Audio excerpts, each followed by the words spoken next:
نبی اکرم صلی اللہ علیہ وآلہ وسلم نے فرمایا، جمعے کے روز اس گھڑی کو جس میں دعا کی قبولیت کی امید کی جاتی ہے، عصر سے لے کر سورج ڈوبنے تک کے درمیان تلاش کرو۔ سیدنا عمر بن عصبہ رضی اللہ تعالی عنہ بیان کرتے ہیں کہ نبی کریم صلی اللہ علیہ وآلہ وسلم نے فرمایا، رات کی نماز 2 رکعت ہے اور رات کے آخری 1/3 حصے میں دعا سب سے زیادہ قبول ہوتی ہے۔ میں نے کہا، کیا اس حصے میں دعا کرنا واجب ہے؟ آپ صلی اللہ علیہ وآلہ وسلم نے فرمایا، نہیں، میں کہہ رہا ہوں کہ دعا سب سے زیادہ قبول ہوتی ہے۔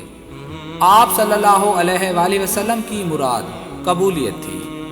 سیدنا عبداللہ بن عمر رضی اللہ تعالی عنہ سے مروی ہے کہ رسول اللہ صلی اللہ علیہ وآلہ وسلم نے فرمایا، دل برتنوں کی طرح ہیں اور بعض دل سے زیادہ یاد کرنے والے ہوتے ہیں۔ پس اے لوگو، جب تم اللہ تعالیٰ سے سوال کرو تو اس حال میں کرو کہ تمہیں اس کی قبولیت کا یقین ہو۔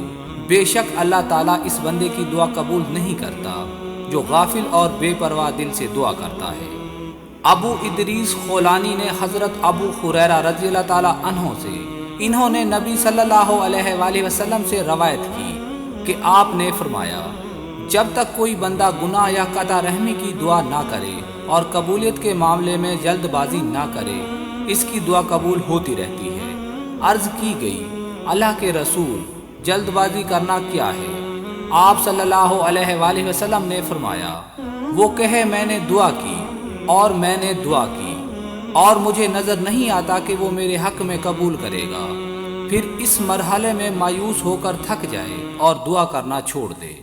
رسول اللہ صلی اللہ علیہ وآلہ وسلم نے فرمایا، 3 دعائیں ہیں جن کی قبولیت میں کوئی شک نہیں: مظلوم کی دعا، مسافر کی دعا، والد اور والدہ کی دعا اپنی اولاد کے حق میں۔